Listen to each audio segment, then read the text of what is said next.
Welcome back, fighters and nerds alike. Chapter matches are the lifeblood of the ACL.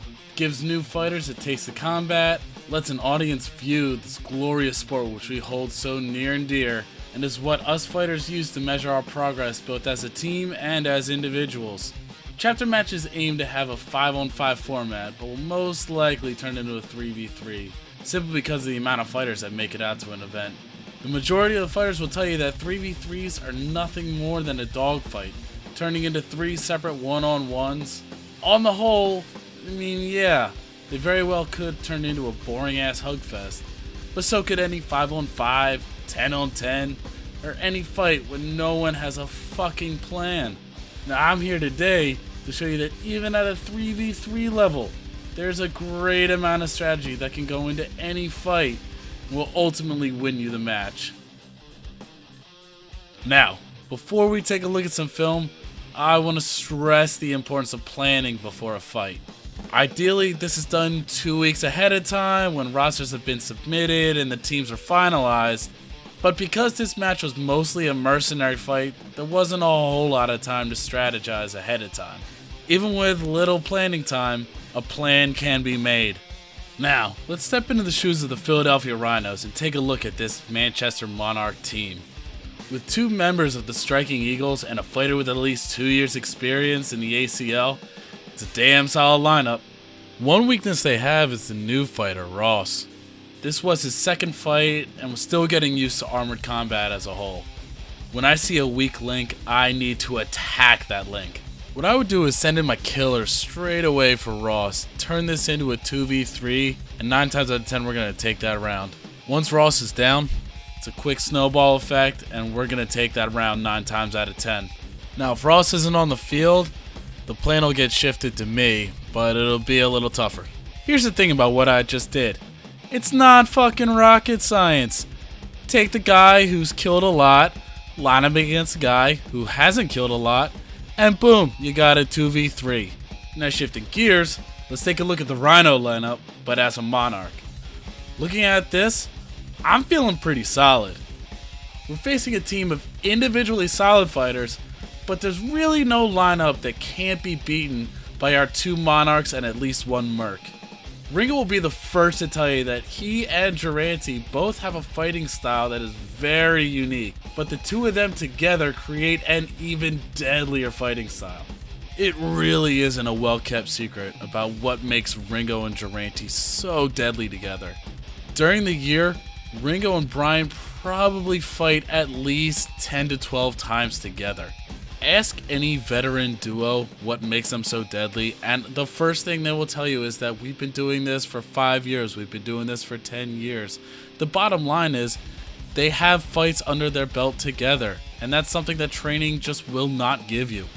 Now for me and Eli, all we have to do is stay on our feet, maybe make a move every once in a while, and we're gonna take the round. Now I know what I'm saying kinda sounds like, yeah sure, just be Ringo or fucking Brian, how hard could that be? Relax, Buttercup.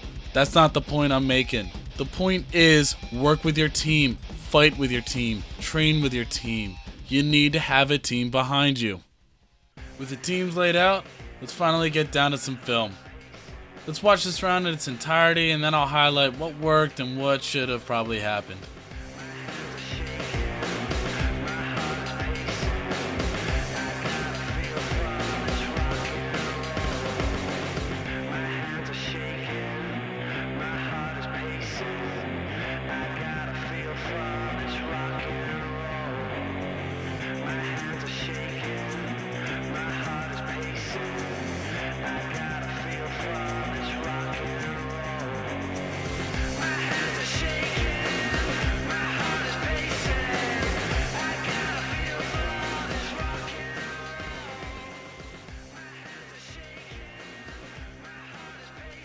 Hot damn, that's fun. Not even a few seconds into the fight, Sam goes in for the charge. Remember, the Rhino plan should be to take me out as soon as possible. Unfortunately for Sam, I'm fairly slippery. As everyone starts to engage, Ringo knows that Brian is fucking lethal with an axe, so he bides his time, and with that shot to Sam's hip, it was enough to put him to the floor. Kraken recognizes he's in a bad spot in his grapple and does a good job breaking free. With a 2v3, the Monarchs need to free up Brian so that he can hack away and go gap hunting. This part is critical. Let's listen to the fight audio closely.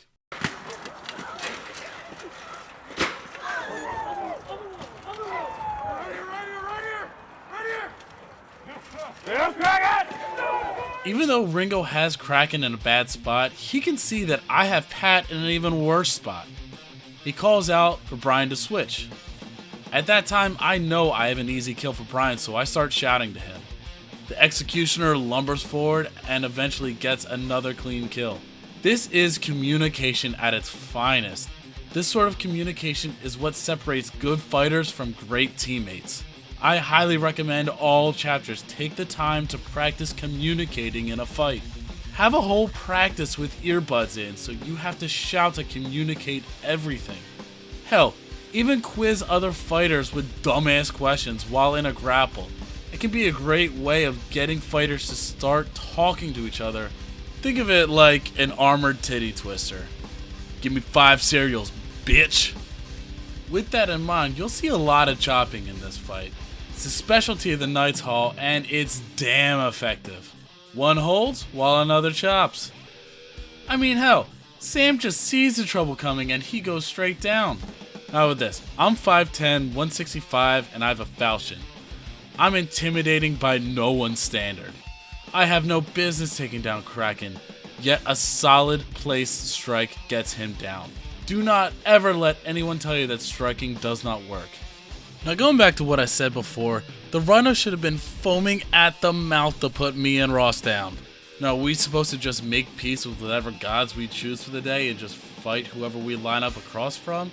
Oh, hell no.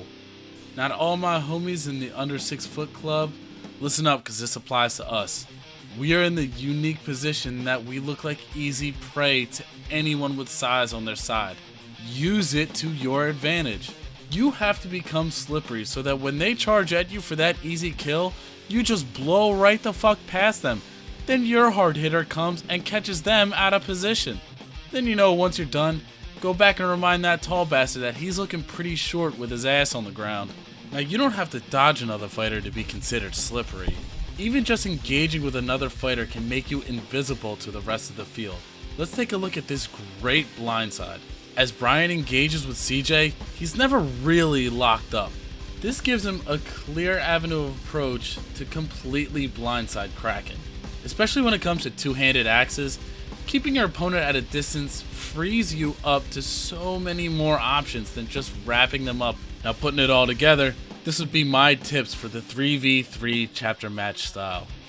Isolate the weak points of the enemy. That is key.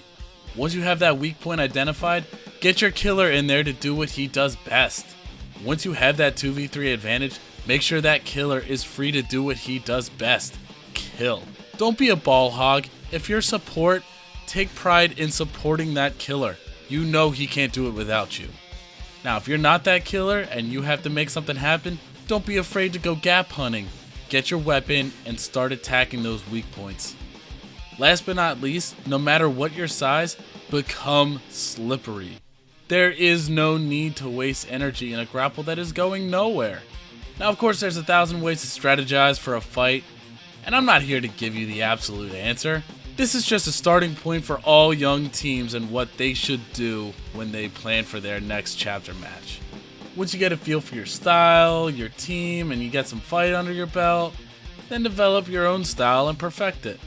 You know I can't wait to see some new teams tear up the landscape. Now once your team gets out there and they get a few fights under their belt, send us some tape. You know we'd love to take a look at it and tell you what needs to happen to get to the next level. Now, it's about beer o'clock where I'm at, so I want to thank you for tuning in, and I can't wait to break down some more film with you next time. Take care.